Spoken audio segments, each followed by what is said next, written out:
ನಮಸ್ಕಾರ. ನೀವು ನೋಡ್ತಾ ಇದ್ದೀರಾ ನ್ಯೂಸ್ 18 ಡಿಜಿಟಲ್. ನಾನು ರಘುರಾಜ್. ಇತ್ತೀಚೆಗೆ ನಾವು ಗಮನಿಸಿದ್ದೀವಿ, ಸಿನಿಮೆಯ ರೀತಿಗಳಲ್ಲಿ ಕೆಲವೊಂದು ಕ್ರೈಮ್ ಪ್ರಕರಣಗಳು ಬೆಳಕಿಗೆ ಬರ್ತಾ ಇರತಕ್ಕಂಥದ್ದು. ಅದರಲ್ಲೂ ಪ್ರಮುಖವಾಗಿ ಸಿನಿಮಾಧಾರಿತ ಕೊಲೆ ಪ್ರಕರಣಗಳು ಕೂಡ ಹೆಚ್ಚಾಗ್ತಾ ಇರತಕ್ಕಂಥದ್ದು. ಈ ನಿಟ್ಟಿನಲ್ಲಿ ಆ ಒಂದು ಪ್ರಕರಣಗಳನ್ನು ಭೇದಿಸಿದ ನಂತರ ಆ ಒಂದು ಆರೋಪಿಗಳು ಕೂಡ ತನಿಖಾಧಿಕಾರಿ ಮುಂದೆ ಹೇಳ್ತಾರೆ, ನಾನು ಆ ಸಿನಿಮಾವನ್ನು ನೋಡಿ ಕೊಲೆಯನ್ನು ಮಾಡಿದೆ, ಜೊತೆಗೆ ಈ ಒಂದು ಸಿನಿಮಾ ಪ್ರೇರಿತನಾಗಿ ಇದನ್ನು ನಾನು ಮಾಡಿದ್ದೀನಿ ಅಂತಕ್ಕಂಥ ಒಂದು ಮಾತನ್ನು ಕೂಡ ಹೇಳ್ತಾ ಇರ್ತಾರೆ. ಅಂತ ಒಂದು ಘಟನೆ ಇದೀಗ ಕೋಲಾರ ಜಿಲ್ಲೆಯ KGF ತಾಲೂಕಿನ ಕ್ಯಾಸಂಬಳ್ಳಿ ಪೊಲೀಸ್ ಠಾಣಾ ವ್ಯಾಪ್ತಿಯಲ್ಲಿ ಇದೀಗ ಆಗಿರ್ತಕ್ಕಂಥದ್ದು. ಏನು 2015ರಲ್ಲಿ ಒಂದು ಘಟನೆ ಆಗಿತ್ತು. ಆ ಒಂದು ಘಟನೆಯನ್ನ ನಾವು ಇದೀಗ ನೋಡಿದ್ರೆ ಖಂಡಿತ ಈ ಒಂದು ಸಿನಿಮಾ ಸ್ಟೈಲ್ನೇ ಈ ಒಂದು ಆರೋಪಿ ಏನಿದ್ದಾನೆ ಬಚಾವಾಗಿದ್ದ ಅಂತಾನೆ ಹೇಳ್ಬೋದು. ಈ ಒಂದು ಪ್ರಕರಣವನ್ನ ಭೇದಿಸುವಲ್ಲಿ ಇದೀಗ KGF ತಾಲೂಕಿನ ಕ್ಯಾಸಂಬಳ್ಳಿ ಪೊಲೀಸರು ಇದೀಗ ಯಶಸ್ವಿಯಾಗಿರ್ತಕ್ಕಂಥದ್ದು. ಏನು ಈ ಒಂದು ಪ್ರಕರಣದ ಒಂದು ಹಿನ್ನೆಲೆಯನ್ನ ನೋಡಿದ್ರೆ ಖಂಡಿತ ಈ ಒಂದು ಸಿನಿಮಾ ಸ್ಟೈಲ್ನಲ್ಲೇ ಈ ಒಂದು ಆರೋಪಿ ಬಚಾವಾಗಿದ್ದ ಅಂತಾನೆ ಹೇಳ್ಬೋದು. ಏನು 2015ರ ಫೆಬ್ರವರಿ 9ರಂದು ಈ ಒಂದು ತೂಕಲ್ ಗ್ರಾಮದ ಅರುಣ್ ಕುಮಾರ್ ರೆಡ್ಡಿ, ಅಂದ್ರೆ ಆಗ ಆತನ ವಯಸ್ಸು 24 ವರ್ಷ ಆಗಿರುತ್ತೆ. ಒಂದು ಕ್ಯಾಸಂಬಳ್ಳಿ ಜೊತೆಗೆ ತೂಕಲ್ ಗ್ರಾಮದ ಮಧ್ಯೆ ಇರತಕ್ಕಂಥ ಒಂದು ನೀಲಗಿರಿ ತೋಪಿನಲ್ಲಿ ಒಂದು ಏನು ಶವ ಸಿಕ್ಕಿರುತ್ತೆ. ಆ ಒಂದು ಶವ ಸುಟ್ಟ ಒಂದು ಪರಿಸ್ಥಿತಿ ಸಿಕ್ಕಿರ್ತಕ್ಕಂಥದ್ದು. ಆ ಒಂದು ಸ್ಥಳದಲ್ಲಿ ಈ ಒಂದು ಅರುಣ್ ಕುಮಾರ್ ರೆಡ್ಡಿ ಎಂಬಂತಹ ಆ ವ್ಯಕ್ತಿಗೆ ಸೇರ್ತಕ್ಕಂಥ ಕೆಲವೊಂದು ಗುರುತಿನ ಚೀಟಿಗಳು, ಜೊತೆಗೆ ಅಲ್ಲಿ ಒಂದು ಫೋನ್ ಮತ್ತೆ ಅವರ ಒಂದು ಬೈಕ್ ಮತ್ತು ಚಪ್ಪಲಿ ಪತ್ತೆ ಆಗಿರುತ್ತೆ. ಹಾಗಾಗಿನೇ ಸ್ಥಳಕ್ಕೆ ಬಂದಂತಹ ಅವರ ತಂದೆ ಆಗಿರ್ತಕ್ಕಂಥ ನಾರಾಯಣ ರೆಡ್ಡಿ ಅವರು ಸ್ಥಳದಲ್ಲಿ ಈ ಒಂದು ವಸ್ತುಗಳನ್ನ ಗಮನಿಸಿದ ನಂತರ, ಹೌದು ನನ್ನ ಮಗನೇ ಇಲ್ಲಿ ಕೊಲೆಯಾಗಿದ್ದಾನೆ ಎಂಬಂತ ಒಂದು ಮಾಹಿತಿಯನ್ನ ಪೊಲೀಸರು ಮುಂದೆ ಒಪ್ಕೊಂಡು ಅವರು ಆಂಡರ್ಸನ್ ಪೇಟೆ ಪೊಲೀಸ್ ಠಾಣೆಗೆ ವ್ಯಾಪ್ತಿಗೆ ಬರುತ್ತೆ. ಹಾಗಾಗಿನೇ ಅವತ್ತು ಅವರು ತಂದೆ ನಾರಾಯಣ ರೆಡ್ಡಿ ಅವರು ಆಂಡರ್ಸನ್ ಪೇಟೆ ಪೊಲೀಸ್ ಠಾಣೆಗೆ ಒಂದು ದೂರನ್ನ ಕೊಡ್ತಾರೆ. ತಮ್ಮ ಮಗನನ್ನ ಯಾರೋ ಕಿಡಿಗೇಡಿಗಳು ಕೊಲೆ ಮಾಡಿದ್ದಾರೆ ಎಂಬುವಂತ ರೀತಿಯಲ್ಲಿ ಅವರು ಒಂದು ಪ್ರಕರಣವನ್ನು ಕೂಡ ದಾಖಲು ಮಾಡಿರ್ತಾರೆ. ಈ ನಿಟ್ಟಿನಲ್ಲಿ ಏನು ತನಿಖೆಯನ್ನ ಕೈಗೊಂಡಂತಹ ಪೊಲೀಸರಿಗೆ ಒಂದು ಬೆಚ್ಚಿ ಬೀಳಿಸುವಂತಹ ಒಂದು ಮಾಹಿತಿ ಕೂಡ ಸಿಗುತ್ತೆ.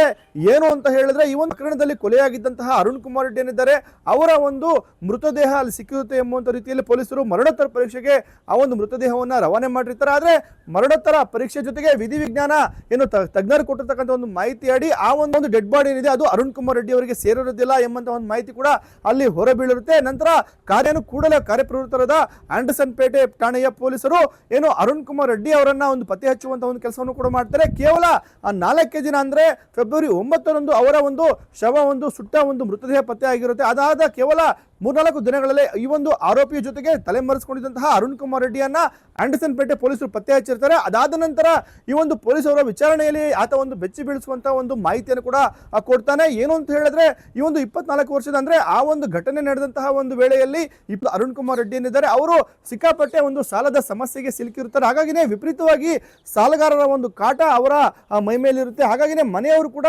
ಸಾಕಷ್ಟು ಒಂದು ಬೈಗಳನ್ನು ಕೂಡ ಹಾಕ್ತಾ ಇರ್ತಾರೆ. ಈ ನಿಟ್ಟಿನಲ್ಲಿ ಖಂಡಿತ ಈ ಒಂದು ಸಾಲಗಾರರ ಒಂದು ಕಾಟದಿಂದ ಪಾರಾಗಬೇಕು ಅಂತ ಹೇಳಿದ್ರೆ ಹೇಗಾದ್ರೂ ಮಾಡಿ ಊರೇ ಬಿಟ್ಟು ಹೋಗ್ಬೇಕು. ಹಾಗಾಗಿನೇ ತಾನೇ ಒಂದು ಸತ್ತಂತೆ ಒಂದು ಕ್ರೈಮ್ ಸೀನ್ ಅನ್ನ ಇಲ್ಲಿ ತೋರಿಸೋದಕ್ಕೆ ಬಹಳಷ್ಟು ಒಂದು ಪ್ರಯತ್ನಗಳನ್ನು ಕೂಡ ಈ ಒಂದು ಅರುಣ್ ಕುಮಾರ್ ರೆಡ್ಡಿ ಮಾಡಿರ್ತಕ್ಕಂಥದ್ದು. ಈ ಒಂದು ನಿಟ್ಟಿನಲ್ಲಿ ಪಕ್ಕದ ಊರಿನ ಓರ್ವ ವ್ಯಕ್ತಿಯನ್ನಿದ್ದಾರೆ ಮೃತಪಟ್ಟಿರ್ತಾರೆ. ಕೇವಲ ಒಂದೇ ಒಂದು ದಿನ ಆಗಿರುತ್ತೆ. ಅವರ ಒಂದು ಶವ ಸಂಸ್ಕಾರವನ್ನು ಮಾಡಿ ನಂತರ ಆ ಒಂದು ಸ್ಮಶಾನಕ್ಕೆ ಹೋಗಿದಂತ ಅರುಣ್ ಕುಮಾರ್ ರೆಡ್ಡಿ ಅವರು ಅಂತ್ಯ ಸಂಸ್ಕಾರ ನೆರವೇರಿದಂತಹ ಶ್ರೀರಾಮ್ ಎಂಬುವರ ಒಂದು ಡೆಡ್ ಬಾಡಿಯನ್ನ ಹೊರಕ್ಕೆ ತೆಗೆದು ಆ ಒಂದು ಡೆಡ್ ಬಾಡಿಯನ್ನ ಈ ಒಂದು ತೂಕಲ್ ಜೊತೆಗೆ ಕಾಸಂಬಳ್ಳಿ ಮುಖ್ಯ ರಸ್ತೆಯ ಪಕ್ಕದಲ್ಲಿರ್ತಕ್ಕಂಥ ಒಂದು ನೀಲಗಿರಿ ತೋಪಿನಲ್ಲಿ ತಂದು ಅಲ್ಲಿ ಒಂದು ಅವರ ಒಂದು ಬಾಡಿಗೆ ಏನು ಪೆಟ್ರೋಲ್ ಹಾಕಿ ಸುಟ್ಟಾಕಿರ್ತಾರೆ. ಈ ಒಂದು ನಿಟ್ಟಿನಲ್ಲಿ ತಾನೇ ಅಲ್ಲಿ ಸತ್ತಿದ್ದಾನೆ ಎಂಬುವಂತಹ ಒಂದು ರೀತಿಯಲ್ಲಿ ಅಲ್ಲಿ ಒಂದು ಕ್ರೈಮ್ ಸೀನ್ ಅನ್ನು ಸೃಷ್ಟಿ ಮಾಡಿ ಅಲ್ಲಿ ಅವರ ಒಂದು ಗುರುತಿನ ಚೀಟಿ ಜೊತೆಗೆ ಮೊಬೈಲ್ ಹಾಗೂ ಬೈಕ್ ಅನ್ನು ಬಿಟ್ಟು ಅರುಣ್ ಕುಮಾರ್ ರೆಡ್ಡಿ ಪರಾರಿಯಾಗಿರ್ತಾನೆ. ಕೂಡಲೇ ಏನು ಆಂಡರ್ಸನ್ ಪೇಟೆ ಪೊಲೀಸರು ಈ ಒಂದು ಪ್ರಕರಣವನ್ನ ಭೇದಿಸಿದ ನಂತರ ಅವರನ್ನ ಬೆಂಗಳೂರಿನಲ್ಲಿ ಒಂದು ಬಂಧನ ಮಾಡಿರ್ತಾರೆ.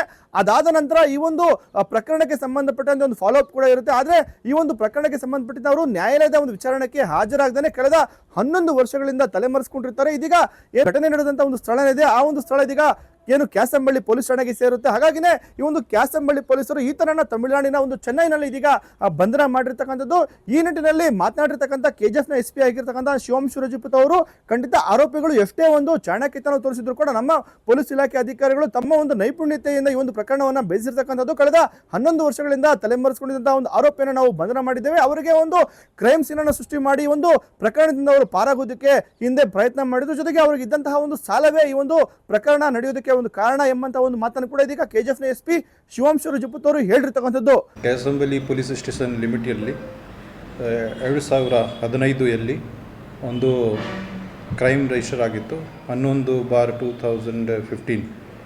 ಆ ಕ್ರೈಮ್ನಲ್ಲಿ 11 ವರ್ಷದಿಂದ ಒಬ್ಬರು ಆರೋಪಿ ತಲೆಮರೆಸಿಕೊಂಡಿದ್ದು ಆ ಒಂದು ವಿಚಿತ್ರ ಘಟನೆ ಇತ್ತು. ಈ ಆರೋಪಿ ಅರುಣ್ ಕುಮಾರ್ ರೆಡ್ಡಿ ಅವರ ಮೇಲೆ ವಿಪರೀತ ಸಾಲ ಇತ್ತು. ಆ ಸಾಲಗೆ ತಪ್ಪಿಸಿಕೊಳ್ಳಲಿಕ್ಕೆ ಅವರು ಒಂದು ದೃಶ್ಯ ರಚನೆ ಮಾಡಿದರು.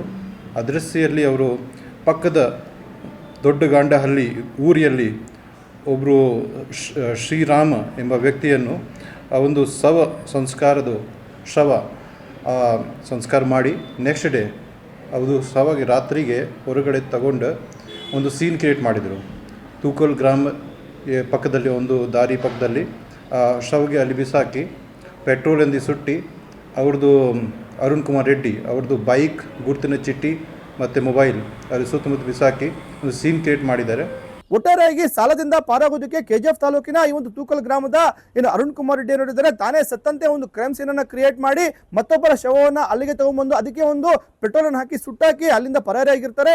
ಒಂದು ಸ್ಥಳದಲ್ಲಿ ಸಿಕ್ಕಂತಹ ಒಂದು ಮೃತದೇಹದ ಮರಣೋತ್ತರ ಪರೀಕ್ಷೆಯನ್ನು ಮಾಡಿದಂತಹ ವೈದ್ಯರ ಜೊತೆಗೆ ವಿಧಿವಿಜ್ಞಾನ ತಜ್ಞರೇನಿದ್ದಾರೆ ಈ ಒಂದು ಏನು ಡೆಡ್ ಬಾಡಿ ಏನಿದೆ ಅದು ಅರುಣ್ ಕುಮಾರ್ ಅವರ ರೆಡ್ಡಿ ಅವರದ್ದು ಅಲ್ಲ ಅಂತಕ್ಕಂಥ ಒಂದು ಮಾಹಿತಿಯನ್ನು ಕೊಡ್ತಾರೆ. ಕೂಡಲೇ ಕಾರ್ಯಪ್ರವೃತ್ತರಾದಂತಹ ಪೊಲೀಸರು ಅರುಣ್ ಕುಮಾರ್ ರೆಡ್ಡಿಯನ್ನ ಬಂಧನ ಮಾಡುವಲ್ಲಿ ಇದೀಗ ಯಶಸ್ವಿ ಕೂಡ ಆಗಿರ್ತಕ್ಕಂಥದ್ದು. ಈ ನಿಟ್ಟಿನಲ್ಲಿ ತಾನು ಮಾಡಿದಂತಹ ಒಂದು ಸಾಲ ಜೊತೆಗೆ ಸಾಲಗಾರರ ಒಂದು ಕಾಟದಿಂದ ತಪ್ಪಿಸಿಕೊಳ್ಳೋದಕ್ಕೆ ಈ ಒಂದು ಕೆಜಿಎಫ್ ತಾಲೂಕಿನ ತೂಕಲ್ ಗ್ರಾಮದ ಅರುಣ್ ಕುಮಾರ್ ರೆಡ್ಡಿ ಒಂದು ಮಾಸ್ಟರ್ ಪ್ಲಾನ್ ಅನ್ನ ಮಾಡಿರ್ತಾನೆ. ಆದರೆ ಕಳೆದ 11 ವರ್ಷಗಳಿಂದ ಈ ಒಂದು ಆರೋಪಿ ನ್ಯಾಯಾಲಯದ ಒಂದು ವಿಚಾರಣೆಗೆ ಹಾಜರಾದ ತಲೆಮರೆಸಿಕೊಂಡಿರ್ತಾರೆ. ಕೊನೆಗೂ ಈ ಒಂದು ವ್ಯಕ್ತಿಯನ್ನ ಚೆನ್ನೈನಲ್ಲಿ ಪೊಲೀಸರು ಬಂಧನ ಮಾಡಿದೀಗ ನ್ಯಾಯಾಂಗ ಬಂಧನಕ್ಕೆ ಒಪ್ಪಿಸಿರ್ತಕ್ಕಂಥದ್ದು. ರಘುರಾಜ್, ನ್ಯೂಸ್ 18 ಕೋಲಾರ. ನಿರ್ಭೀತ, ನಿಷ್ಪಕ್ಷಪಾತ, ವಿಶ್ವಾಸಾರ್ಹ ಸುದ್ದಿಗಳಿಗೆ ಮತ್ತೊಂದು ಹೆಸರಾಗಿರುವಂತ ನ್ಯೂಸ್ 18 ಕನ್ನಡ ಈಗ ಆಪ್ನಲ್ಲೂ ಲಭ್ಯವಿದೆ. ದಯವಿಟ್ಟು ಇಲ್ಲಿರುವಂತ QR ಕೋಡ್ ಸ್ಕ್ಯಾನ್ ಮಾಡಿಕೊಂಡು ಆಪ್ ಡೌನ್ಲೋಡ್ ಮಾಡೋದಕ್ಕೆ ಮರಿಬೇಡಿ. ನಿಮ್ಮ ಬೆಂಬಲ ಹೀಗೆ ಸದಾ ನಮ್ಮೊಂದಿಗಿರಲಿ. ಧನ್ಯವಾದ.